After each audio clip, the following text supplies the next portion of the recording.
Welcome to another episode of Dead Set History Checked.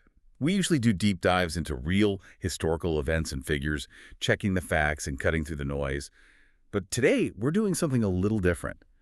This episode is a careful what if, an alternate history conversation, not a claim about what actually happened. Right. And I think that word careful is, it's really the key here. We're not spinning some kind of conspiracy. No hidden truths. No, we're not saying history lied to you. This is more like a stress test. We're taking all the known variables, geography, technology from the time, the sociology of 15th century Japan, and we're just tweaking one input. It's a logic experiment. Exactly. We're just asking what might have happened if the machine ran a little differently. And the core proposition, the big question for today, is this. What if Japanese seafarers, not Europeans, were the first outsiders to reach North America, before Columbus, via the Pacific? And, you know, when you first hear that, it sounds kind of radical. We're so conditioned to see the world with the Atlantic Ocean right in the middle, the old world on one side, the new world on the other, and that's the bridge. But if you actually dig into the data, the ocean currents, the historical records of drift voyages, the economic pressures, this scenario starts to shift. It moves from, impossible to something surprisingly plausible. So that's our mission for this deep dive. We're going to use the oceanography, the archaeology, the history, and map out how this could have happened. And not just how, but what it would have looked like on the ground. And maybe most importantly, how it could have fundamentally changed the world we're living in right now. Okay, so to do that, we have to start with a quick grounding. We need to know what actually happened, just so we know what we're deviating from. Right, the control group for our experiment. Exactly. So the standard timeline we all learned in school, 1492, Columbus, the Atlantic, becomes this superhighway between Europe and the Americas. Correct. And while Europe is looking west and pushing outward, Japan is in a completely different headspace. By the early 1600s, Japan famously enters the Sakoku period, the locked country policy. So they're turning inward. Completely inward. The Tokugawa shogunate kicks out the Portuguese, bans Christianity, and makes it illegal for any Japanese citizen to leave the country. The penalty was death, right? On pain of death, yes. So the political will in our real history was the polar opposite of exploration. It was intense isolation.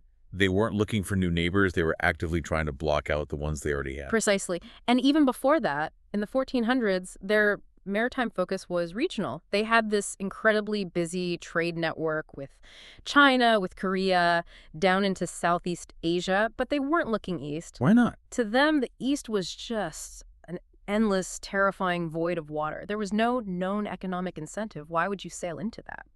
And there was a technological reason for that limitation, too, I was reading. Their ships, the bezazing. Yeah. They weren't exactly Portuguese caravels. They weren't built for crossing oceans. No, not at all. Think of the bezazon as a coastal trader, a brilliant one for its purpose. It was designed to hug the coastline of Japan and move huge amounts of rice and timber between ports. It had a shallow draft, which was great for getting into rivers. But it was missing a key piece of technology. Yeah. The deep keel. It lacked a deep keel. And for anyone listening who's not a sailor, that's the backbone of the ship that sticks down into the water. Right. So what does that actually do? Why is it so important? Two main things. First, stability. In big ocean swells, it acts as a counterweight. It keeps you from rolling over. But the really critical part is that it prevents what's called leeway. Leeway. Yeah, so if you have a strong wind hitting you from the side, a ship without a deep keel just gets pushed sideways, it slides across the water. You have no traction against the water, if that makes sense. So you can't steer effectively. You're just kind of at the mercy of the wind. You're at the mercy of the wind. You can't sail into the wind at all, which is what ocean-going ships needed to be able to do. And then you have their warships, the Echigabun. Which were basically just floating castles, right? That's a perfect description. Huge, slow, floating wooden fortresses. Amazing for coastal defense, but you would never, ever take one out into a Pacific storm. Okay, so let's fact-check our actual history. Yeah. Japan didn't send a fleet to America because their politics were isolationist and their ships weren't built for it. Exactly. So for our what if to work, we are not saying the emperor woke up one day and ordered an invasion of a continent he didn't know existed. That's not plausible. We're not rewriting the ships overnight. No. We're asking a much smaller, more careful question. Could they have drifted there? And could that accidental drift have eventually turned into an intentional route? Right, which brings us to the why. Why Japan? When people talk about pre-Columbian contact, it's usually the Vikings, which we know is true, or maybe, the big Chinese treasure fleets. Why is Japan such a reasonable candidate? It really comes down to that old idea of geography as destiny. Japan is an island nation. It has a massive coastline compared to its landmass. And the inside is all mountains. It's incredibly mountainous. Something like 73% is just mountains. Mhm. So moving goods overland in the 15th century, a nightmare. Moving them by boat along the coast, easy. So you have a whole population that is, by necessity, oriented toward the sea. Yeah. They live on it, they eat from it, they're comfortable on it. Yes, exactly. They depend on the sea for protein fish, seaweed, whales. But being comfortable on the coast isn't enough. You need a social mechanism. You need a group of people with the motivation to push further out. And this is where it gets really interesting. We need to talk about the Waco. The Waco. Now, in most history books, these guys just get a one-line description. Japanese pirates. Yeah, and it's a massive oversimplification. Yeah. The term Waco itself is actually a derogatory Chinese term. It means something like dwarf pirates, but the reality is much more complex. So who were they really? By the 14th and 15th centuries, the Waco were, let's call them, unregulated maritime entrepreneurs. And even the Japanese part is a little loose. These were often multi-ethnic coalitions. Oh yeah, you had Japanese sailors, for sure, but you also had Chinese merchants who were defying their own government's bans on trade. You had Korean fishermen, peasants fleeing taxes. It was a melting pot of people living outside the law on the water. So less like a national navy and more like Yeah. a smuggling ring. A Yeah. very powerful smuggling ring. They were smugglers, they were traders, they were raiders. It was a spectrum. If a port was open and the deal was good, there were merchants. They'd trade. If a port was closed or if they were attacked, then they became pirates. They'd fight their way in and take what they needed. Okay, I think I see where you're going with this. Unlike the Spanish fleets, which were state-sponsored for God, gold, and glory, Yeah. and very centralized, Yes. the Wacos are decentralized. They're motivated purely by profit and survival. They're pragmatic. Exactly. And that's the logical leap for our scenario. Let's say the Ming Dynasty in China, which they actually did quite often, cracks down on illegal trade. They enforce their sea ban. Or let's say the civil wars in Japan during the Sengoku period get too hot. So things are getting squeezed. They're squeezed. They can't easily go back to Japan because of the war, and they can't go to China because the Ming Navy is out looking for them. They need an out. They need new markets or new resources or just a safe place to lie low. A safe harbor. They are by far the most likely group of people in that part of the world to push out into the unknown. Not to plant a flag for an emperor, but just to find a new way to make a living. It's that classic idea, desperation driving innovation. But even for them, the open Pacific is a huge, terrifying question mark. How do they physically get across that? And this is where we move from sociology to hard science, oceanography. Yeah. The mechanism for contact has a name, the Kuroshio Current. The Black Stream? It's a black stream. It's basically a massive river of warm water inside the Pacific Ocean. It flows north, right past Japan, and then, crucially, it turns east and heads straight across the North Pacific. How powerful is it? It's about 50 miles wide, and it moves at a steady 3 to 4 miles per hour. Now, that sounds slow, like a walking pace, but over thousands of miles, it's conveyor belt. So if you're in a boat off the coast of Japan, maybe you're fishing or trading, and a big typhoon hits. A storm hits, your mast breaks, your rudder snaps, you lose the ability to steer. The storm pushes you offshore, out of the coastal currents, and into the grip of the Kuroshio. And once you're in it, You're going to North America. You don't really have a choice in the matter. The current is taking you east, and the prevailing winds at that latitude are also blowing east. You are on a one-way ride. and this isn't just a theory, right? We're not just looking at a map and drawing a line. We have proof this happens. We have extensive proof.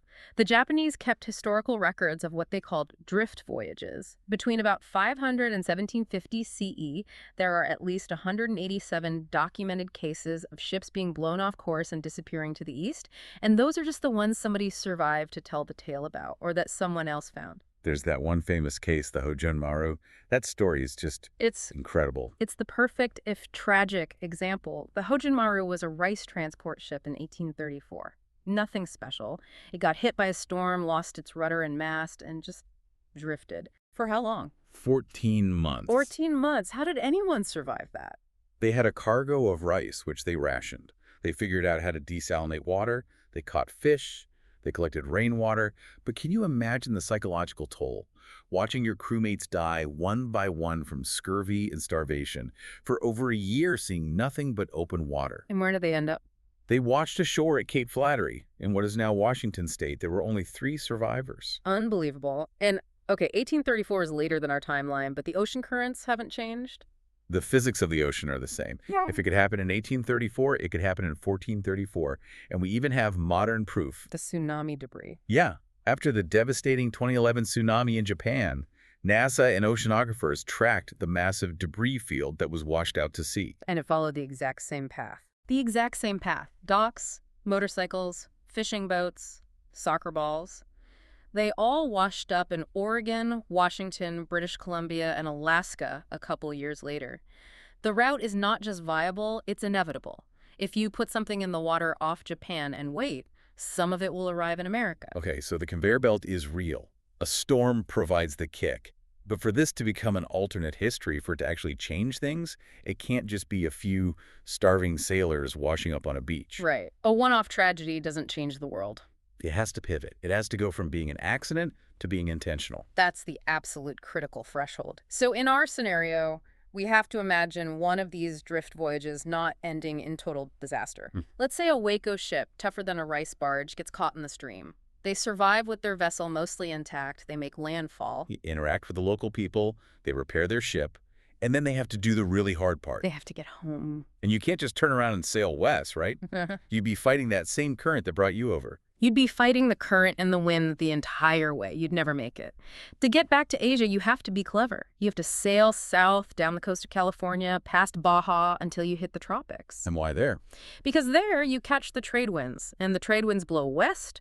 You ride them back across the Pacific, probably hitting the Philippines or southern China. It's a giant clockwise loop, the Great Circle Route. But would a 15th century Japanese sailor know to do that? They don't have global wind charts. They don't. But these are people whose entire lives are spent reading the ocean. They watch migratory birds, they watch the clouds, they feel the shift in the ocean swells. Polynesian navigators figured out even more complex routes just by observation. It's not a stretch to think a savvy Waco captain could figure out that the winds change as you go south. So it's a combination of incredible seamanship and probably a little bit of luck. But you only need it to work once. If one ship makes it back to Japan, or even to a Waco base in Okinawa, With a story. with a story and maybe a hold full of valuable furs or strange new goods, suddenly the endless void isn't a void anymore. It's a destination. It's a business opportunity. And the ships they had at the time, the Muromachi period merchant vessels, they were tough enough to survive that. They were surprisingly robust, about 30 meters long, 200-ton capacity, plank built. They weren't designed for the open Pacific, but they could certainly survive the drift if they were well maintained.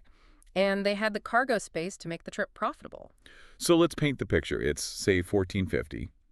A Waco crew has figured out the Great Circle Route. They're coming back intentionally. What does that contact look like? It's not going to be like Columbus, is it? Not at all. This is where we have to completely throw out the European colonial model. When we think contact, we picture Cortez and the Aztecs. We think planting flags, claiming land for a king, and mass religious conversion. New Spain, New England, New France. Right.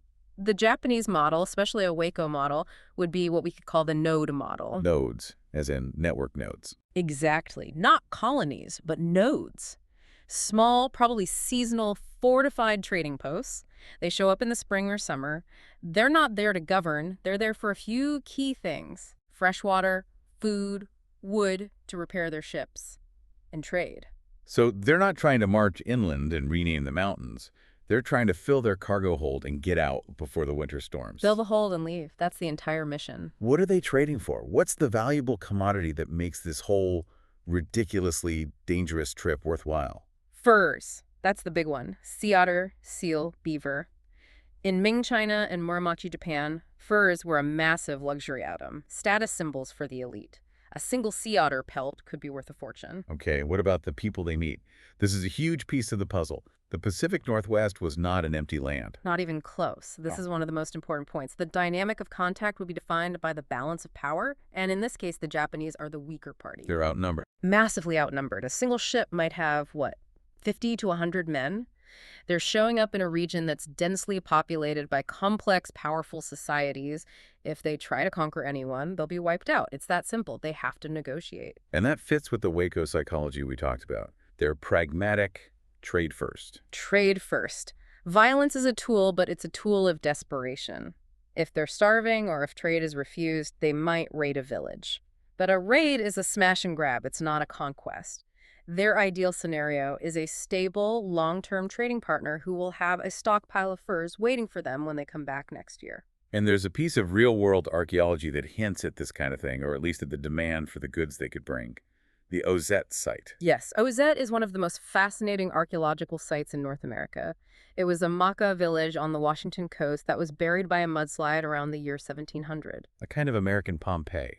That's what they call it, because the mud preserved everything perfectly. Wooden houses, baskets, tools, everything. And in that village, archaeologists found iron tools, chisels, knife blades. But this is before regular European contact in that specific Right. area. Before, and metallurgical analysis shows it's Asian iron, not European.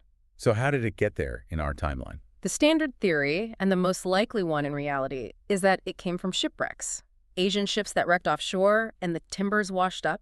The Maka people would then scavenge the metal, the nails, the fittings, which shows you how incredibly valuable iron was to them. They were actively hunting for it on the beaches. They knew what it was and they wanted it. It was a technological game changer. So now in our what-if scenario, we just flip a switch. Instead of indigenous people hoping to find a few rusty nails from a tragic shipwreck, They get a direct, reliable supply line. The Waco show up every summer with a cargo of iron bars, steel tools, maybe even swords. and that single change, that iron injection, it jump-starts an Iron Age in the Pacific Northwest 300 years early. Which brings us back to the people who are already there. We need to really emphasize this.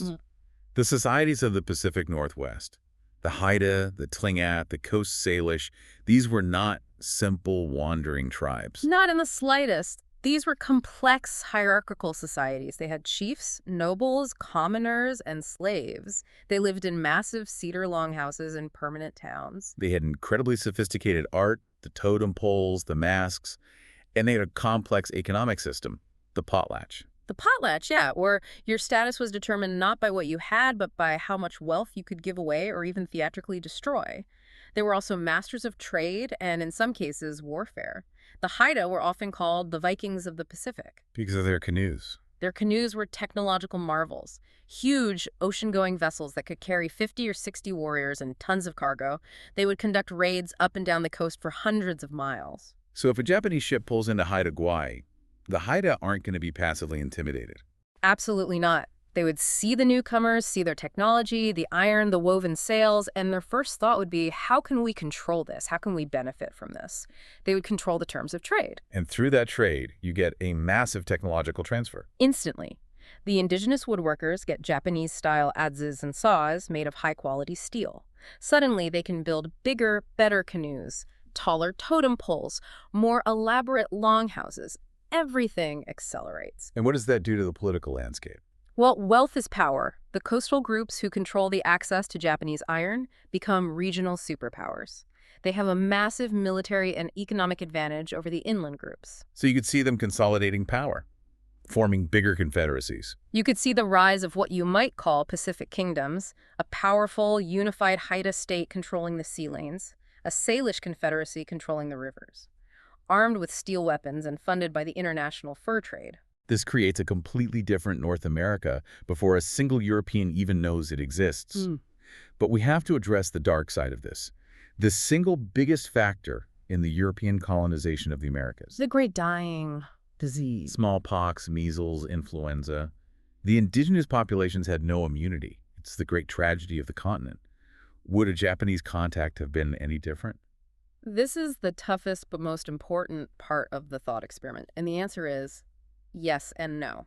Okay, explain that. The biology is the same. Smallpox was endemic in Japan by the 1400s. It was a common childhood disease. So Japanese sailors would have been carriers even if they weren't sick themselves.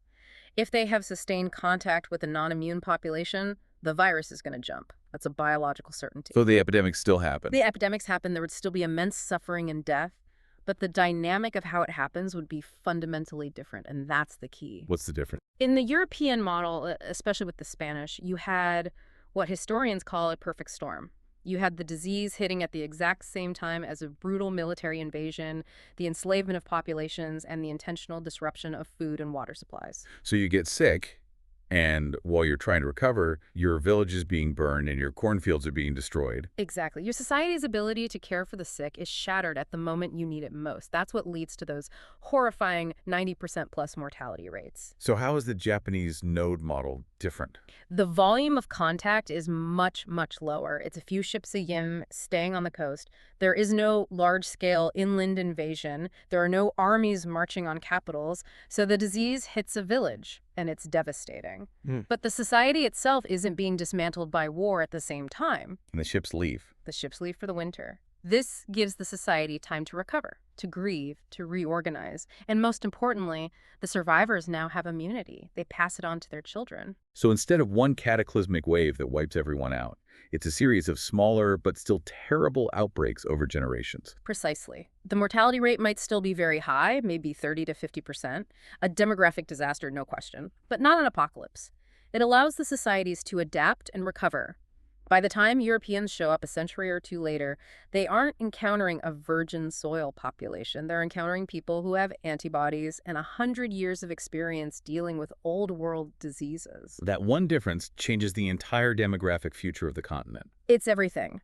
And we actually have hard biological evidence that pre-Columbian trans-Pacific voyages of some kind must have happened. It's not just a fun theory. Right. You were telling me about the hookworms. The hookworms. Yeah. Yes, the parasite Ancylostoma duodenale.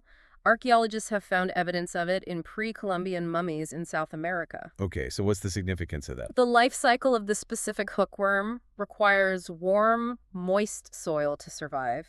It cannot survive a journey through the Arctic. So it couldn't have come over the Bering Land Bridge with the first peoples 15,000 years ago.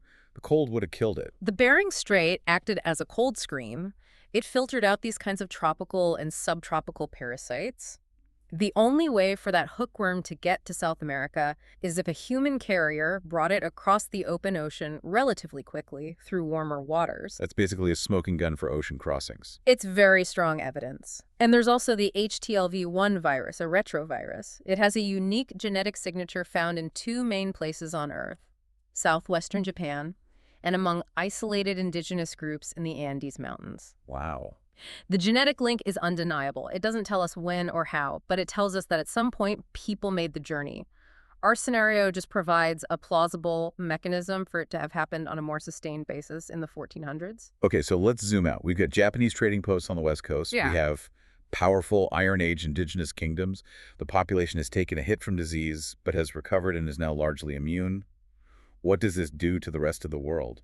To figure that out, you have to follow the money. And in the 15th and 16th centuries, the global economy ran on one thing above all else. Silver. Silver. Ming China, specifically, had an absolutely insatiable demand for it. They were shifting their entire tax system to be based on silver. In our history, where did they get that silver? From the Spanish. From the massive mines they discovered in Mexico and at Potosi in Bolivia. That silver was shipped to Europe, making Spain the wealthiest and most powerful nation on Earth. It funded their armies, their armada. It basically bankrolled the rise of European dominance. But in our alternate timeline. In our timeline, the Wacos are on the West Coast. And they're explorers, they're entrepreneurs. They would inevitably push south down the coast looking for new markets. They would find the societies of Mexico, and eventually they would find the silver. If they find the silver, it doesn't flow east to Europe. It flows west, directly across the Pacific on that Great Circle route, straight to their primary market, China. That is a world-changing economic shift. It's a geopolitical earthquake. Spain never becomes a global superpower. They don't have the silver to fund their wars against the English, the Dutch, the Protestants. The entire course of European history is altered. And what about China? Ming China, with a stable, direct supply of silver, remains economically powerful. The silver shortages that contributed to their real-life collapse in the 17th century might never happen. The Ming dynasty might have continued for another few hundred years. So what does North America look like today in this timeline? Well, first and foremost, there is almost certainly no United States as we know it. The idea of manifest destiny, of a single nation stretching from sea to shining sea, requires an emptied continent to expand into. And in this timeline, the continent isn't empty. The West is a fortress. The West Coast is a Pacific-facing zone of powerful, wealthy, iron-wielding indigenous confederacies. They have 200 years of experience with international trade and old-world diseases by the time the English and French even start pushing west from the Atlantic. So when Lewis and Clark, or their equivalent, finally make it over the Rocky Mountains, They don't find wilderness. They find fortified cities. They find ports full of ships. They find leaders who look at them and say, okay, you're traders. What do you have to offer? Because the Japanese give us a really good price on steel. so Europe can't conquer. They have to negotiate as Not- equals. They have to treat the powers of the West Coast the way they initially had to treat China and Japan. With respect, you end up with a fundamentally different, multipolar North America, maybe a French-speaking nation on the East Coast, a Spanish-speaking one in the South, and this powerful indigenous Asian cultural bloc dominating the Pacific. It's an amazing picture. A world that's centered on the Pacific, not the Atlantic, centuries earlier. And it really drives home how, well, how fragile our own history is, how contingent it was on one specific set of circumstances. We think of it as being inevitable. Of course, Europe was going to dominate the world. But the geography was always there. The Kuroshio current was always churning away, a loaded gun pointed at the Americas. It just needed a human finger on the trigger. The variable isn't the ocean. It's human choice. A decision by a Ming emperor. A storm hitting a ship at just the right time. And that really brings us to the final thought here. This exercise, this conversation, it doesn't rewrite history. It just reminds us that history isn't inevitable. Timing, geography, and small choices matter more than we like to admit. A drift voyage can turn into a trade route. A trade route can change the world. The Black Stream was always waiting. It just takes one ship to survive the ride. An amazing thought to end on. Thanks for joining us on this deep dive. It's been a fascinating trip across the Pacific. Let us know what you think. Could the Waco have pulled it off? And until next time, keep checking the facts. And questioning the map. We'll see you on the next one.